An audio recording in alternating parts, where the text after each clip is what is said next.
Our top focus this Saturday is on Prime Minister Narendra Modi's Mission Australia. The two-day G20 summit, in fact, kick-started a short while back in Brisbane. Australian Prime Minister Tony Abbot welcomed world leaders at the summit. Prime Minister Modi has already attended a slew of meetings in the run-up to the G20 summit. Like these are pictures that we're getting you from the welcome ceremony. Top world leaders in attendance there. We already saw US President Barack Obama, David Cameron, Angela Merkel. We also saw Prime Minister Narendra Modi sitting next to Chinese President Xi Jinping. We also saw pictures of Jacob Zuma being greeted by world leaders. Also caught a glimpse of Vladimir Putin there at this ceremony. Let's get a word from TV Today's managing editor Rahul Kamal, who's with us on the phone line. Rahul, ahead of that crucial meet, the cultural programs have started for world leaders. Yes, an attempt to showcase the Aboriginal culture of Australia's youth. That's what's being done right now. And after this, of course, the G20 retreat, which is what all these leaders are here for. Before this, the finance minister's track just got over, where the finance ministers of the G20 nations came together to see ways of being able to speed up global growth, generate more jobs, and that just finished with the Australian finance minister giving the last speech. Now, of course, the focus on the G20 itself, where an attempt is being made to find ways to be able to put together a concrete action plan which will actually speed up the global GDP by about 2%, which is about $2 trillion, and that is the attempt that is being made, and that's what's happening here in Brisbane right now. Absolutely, and Rahul, some international concerns are also being addressed here. The BBC reporting that Vladimir Putin is expected to face a hostile reception from some Western leaders, especially about Russia's increasing military assertiveness, especially in the light of what happened in Ukraine. That's absolutely true. In fact, the kind of warmth in response that, say, Prime Minister Modi has been getting has not happened with Vladimir Putin. A lot of, his relationship with President Obama already very frayed and uneasy, and that is something which has been reflecting several of the European Union nations as well, which are a crucial part of the G20. Again, not very happy with Russia's military interventions in Ukraine, and that is something which has been one of the sidelines of this summit, where Russia, which was earlier included in the G7, G8 formulation with a lot of fanfare, now and considered an important part of the global movement for growth, now feeling a little left out because of its military adventures in its neighborhood. Rahul, Prime Minister Narendra Modi attending the G20 summit for the first time, but he's somebody who's actually made an effort to meet world leaders before these multilateral events. He's somebody who's now met Barack Obama on at least 2 occasions. He's already held bilaterals with David Cameron and Shinzo Abe. He's also met the Chinese president, who he hosted in Gujarat. Yes, absolutely. In fact, what the MEA told us was that there were the number of requests for meetings with the Indian Prime Minister were actually more than the number of requests to even meet with the Chinese president and the American president. Now, part of the reason, really, Sinu, is the novelty factor. That Prime Minister Modi is new in office. Several of the world leaders haven't yet had an opportunity to meet him. He hadn't met before this with the French president, which he did this afternoon, Francois Hollande, and neither with the Canadian Prime Minister Stephen Harper. So he's meeting these people for the first time, and because he's seen now globally as a manufacturer, a man who's got what it takes to fix the Indian economy, put things back on track, who's seen a single window clearance, who can carry the weight of his country, that is something which is creating a huge buzz around the Prime Minister here in Brisbane and pretty much wherever he travels. The fact that there's who the world wants to do business with. Here's a man who seems like carrying the will of his nation with him. Now, one of the problems with Barack Obama now, towards the end of his presidency, is that he's seen as a lame duck president who's lost control of the American Senate.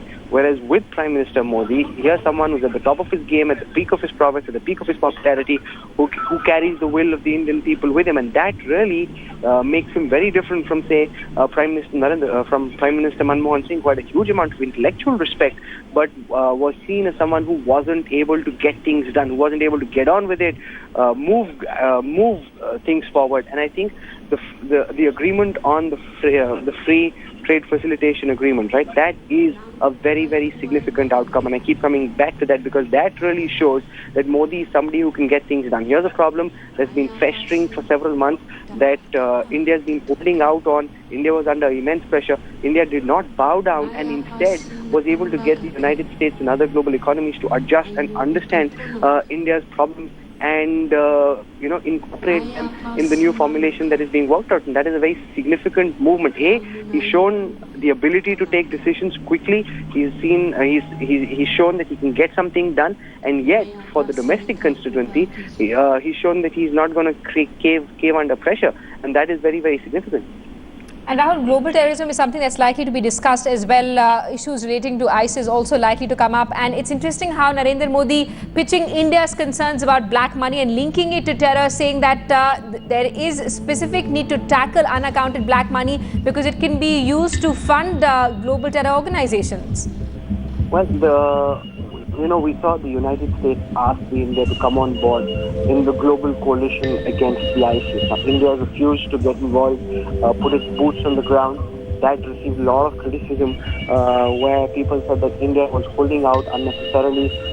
India should have cooperated. Many felt it was an opportunity to be part of the global strategic alliance against terrorism. But India said that no, this is not our battle. This is not something that we want to be involved in, even though there was a sense that this whole false circle which is being built around the ISIS is a problem that India needs to deal with. It's not something that you can bury your head in the sand about.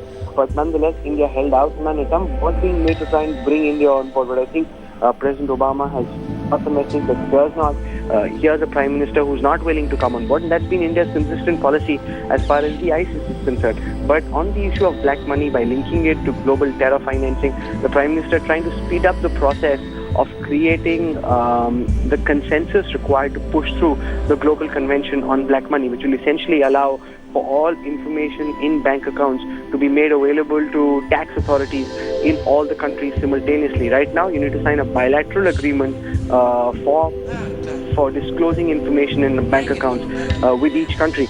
The moment you have a global agreement, a global convention for this, it will make it much easier to clamp down on black money accounts in a real-time basis. You would remember, Chini, and Headlines Today broke that story, I think, just last week, where we put out the Supreme Court list of the HSBC accounts that have been submitted by Justice Pasayat and Justice Shah to the Supreme Court. And in the first report on black money, about 289 of the 620 odd accounts, that's just about slightly under 50%, actually had zero balance in them, which means that by the time the income tax authorities, the CBDT, got activated, the money which would have been lying in these HSBC accounts had already been pulled out, and we'll probably never know how much money was lying there, because what you have is the final balance, and that balance is zero.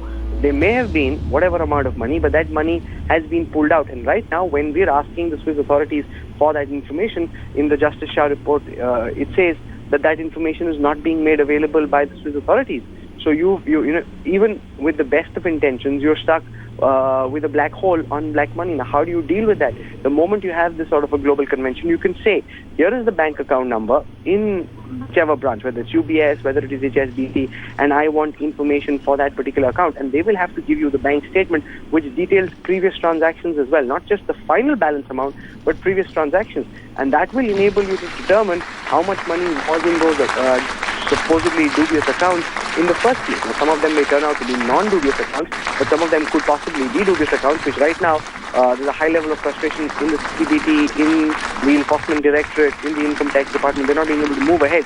But the moment you know how much money there was previously, you can ask you can ask the account holder to justify where he got that money from. And that's the problem with the current fight against black money cases, which is why this global convention is considered as important as it is, which is why it's a priority for the Modi government. Right, and Rahul, you've been talking about Modi's projection as a powerful world leader here at the G-20 summit. The fact that the Indian community has organized a mega event for him in Sydney is also something that adds a crucial angle. World leaders here recognize that he is somebody who's extremely popular, not just amongst Indians living in India, but also amongst the NRI community. Oh, absolutely, because, okay, in India, we've covered the Hunkar rally in Patna, where there were 5 lakh people, the big Modi rally in Bhopal, where again there were about 5 lakh people. But let's leave that aside. In the United States and countries like Australia, getting 8-10,000 people for a speech or a rally or a town hall is very, very difficult. It only happens at the time of, say, the Democrat convention or the Republican convention, which happens not very frequently. Now, Prime Minister Modi is being able to muster these crowds virtually wherever he goes. And because there are just so many Indians, given that we are 1/6 of humanity, the fact that he's able to fill up the Sydney Olympic Park Arena, the fact that he's able to fill up the Madison Square Garden is something that does create a huge statement that here is someone who, A, enjoys a political rock star-like image back home, and B, in all these countries, because the Indian community here is increasingly influential in politics, in business, in commerce. That's an important constituency for leaders like Tony Abbott, for leaders like Barack Obama, and they would like to have the Indian community on board. And in that, if you've got a popular Prime Minister and you're seen as being on his side, it does make a bit of a difference, because several of the Indians we've been meeting, some of whom we spoke to on Headlines today, are voters here in Australia as well. We met them in the United States, they were voters in the US, and if they feel that that particular leader is on the right side of Modi because they like Modi, these local leaders believe they could make a difference to their political fortunes, because the Indians are increasingly larger in numbers in most of these countries and are playing a more important role in local politics as well. Absolutely, Rahul. These are pictures that we're getting to, that cultural performance now over. These world leaders now settling down for a multilateral meeting. Crucial issues Rahul was telling us about that are likely to be discussed: world economy, trade, terror, likely to top the agenda. These are pictures on your screens of US President Barack Obama being greeted by dignitaries. Of course, a slew of international leaders present there. Narendra Modi there on your screens, the Prime Minister. He's already almost set the agenda for the summit, talking about the takeaways that India is looking at. He said that getting black money stashed away in banks abroad back to India is a top priority for his government. He's also tried to urge other world leaders to recognize the menace of black money, linking this to the problem of security that is faced by countries world over. Rahul Kawal, our managing editor, is with us live from Brisbane. Rahul, what are we expecting out of today's events at the G20 summit? And I'm afraid we've lost that connection to Rahul. We're going to try and continue with, try and reconnect with him. These are pictures that we're getting you from the G20 summit. The cultural performance now over, world leaders getting down to business. In fact, what we saw a short while back was Prime Minister Narendra Modi along with world leaders enjoying that cultural performance that had been put up by dancers there in Brisbane. There are crucial issues lined up for today. On your screens are pictures of US President Barack Obama sitting right next to David Cameron. The seating also quite important here. Of course, Indian Prime Minister Narendra Modi has already attended a slew of bilaterals. In fact, MEA spokesperson had also told Headlines today, Syed Akbaruddin, a short while back, that he was actually overwhelmed by the number of requests that he was receiving from world leaders who wanted to meet Narendra Modi separately on the sidelines of the summit. Narendra Modi, of course, yesterday met Shinzo Abe for dinner. He also held a meeting with British Prime Minister David Cameron.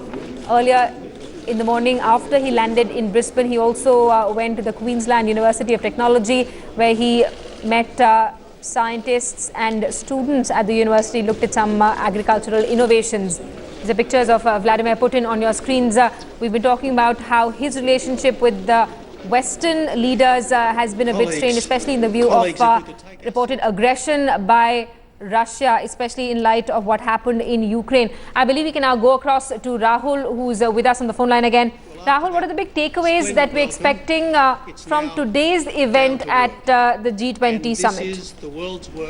Okay, the primary objective is to find a way to be able to speed up global growth, create new jobs, and to create a roadmap which enables... In Europe, there are terrible problems in West Africa. Growth has been fragile, but the message that should come from us over these next 2 days is a message of hope and optimism.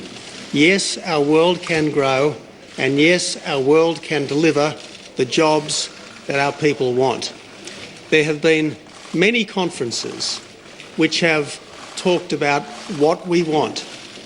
This conference thanks to the good work of our finance ministers, thanks to the good work of our officials, is about how we will deliver. It's not just what we want to achieve, it is how we will deliver it. And we believe that as a result of the work that we will do, the world can grow by more than 2% more over the next 5 years than would otherwise be the case. And that is millions of jobs and trillions of dollars in extra production, and it's because of the work that we are doing and we are agreeing on in these few days. Yes, we want freer trade, and we will deliver it. Yes, we need more infrastructure, and we will build it. Yes, we are embarked on a series of important structural reforms, and we will deliver them, and we need fiscal consolidation so that we can live within our means. So this is our message to the world, that governments can deliver, that governments can agree, that the world can be better, that there can be higher jobs, higher growth and more jobs. That's the message that I want to go forward from these 2 days. That's what the world expects of us. They want more growth, they want more jobs, and it's now up to us to deliver it. All right, that was Australian Prime Minister Tony Abbott addressing world leaders at the G20 summit, talking about how economic growth has been fragile world over, and how the G20 summit needs to send out a message of hope. He's also focused on job creation and generation of wealth, especially through production. Rahul Kawal, our managing editor, is with us on the phone line. Rahul, I'm sorry I cut you short there. You're telling us about the big issues that are likely to top today's G20 meet. That's exactly what Tony Abbott just said, the Australian Prime Minister. The focus being on creating new jobs, the focus also being on speeding up global trade, freer global trade, and in that, the trade facilitation agreement that has just been agreed upon, which will come into action in as little as 2 weeks from now, is probably the most significant outcome, something which had been pending, something which had been stuck for a very long while now because of India's insistence on taking care of its domestic food security requirements. Now that that has got a green flag, and now you'll be able to move ahead with it, that really is a very significant outcome for this G20 summit. It's not happened at the summit, it's happened in the build-up to the summit, where the delegates have been working, the officials have been working, the junior ministers have been working to find a resolution. Now that a resolution has been found, that really gives the G20 a spring with which this summit begins. And the attempt really is to find ways in which you can put together a roadmap which will create what the Australian Prime Minister, and Australia is the president of the G20 for this year, and he's asked for more jobs being created, he's asked for faster global trade, and that's what these leaders will deliberate on. Before they got together, the finance ministers of these G20 countries, even though the Indian finance minister wasn't there, so our side was led by Suresh Prabhu, who's the Prime Minister's Sherpa here in Brisbane. They've already put together a series of measures which they believe will help accomplish these outcomes. And now, over the next 24 odd hours, the world leaders will look at what the finance ministers have agreed on to see if we can reach that particular outcome or not. Absolutely, and Rahul, these are pictures that we're getting you of Tony Abbott leading the global contingent into that conference hall. Interestingly, he's accompanied by Prime Minister Narendra Modi, clearly a recognition of Modi's popularity. Now the word. Not necessarily this one, actually.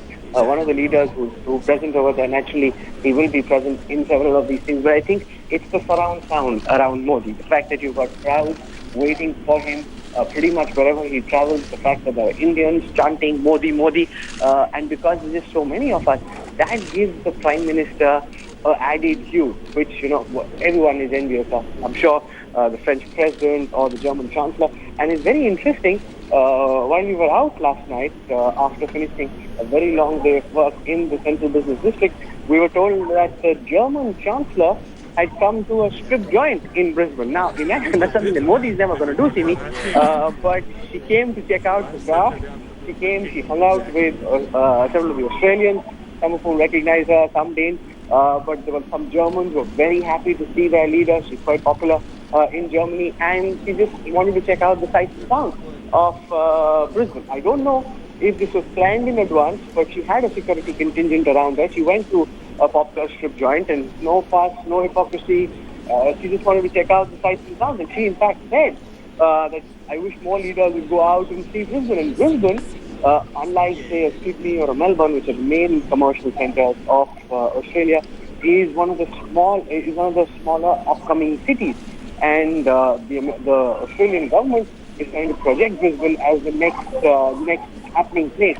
And it's because of that also that the G-20 summit is happening over here, which is why all these world leaders have gathered here in Brisbane at this time. It was very interesting to see the German Chancellor. No Lal Bati, no cavalcade with horns blaring. She's just walking around the central business district. And of all places, she goes into a strip club. Now, I don't know whether there'll ever be a day when an Indian Prime Minister can get away with this without this becoming a big political issue and being called all kinds of names. But that happened last night. It was quite a nice thing for the German Chancellor to do. Now, it will be interesting to see if the other world leaders who are here actually do this, because at the end of the day, you're here, you had a long day. What do you do at the end of it? The German Chancellor shows the way. Let's see what the others do.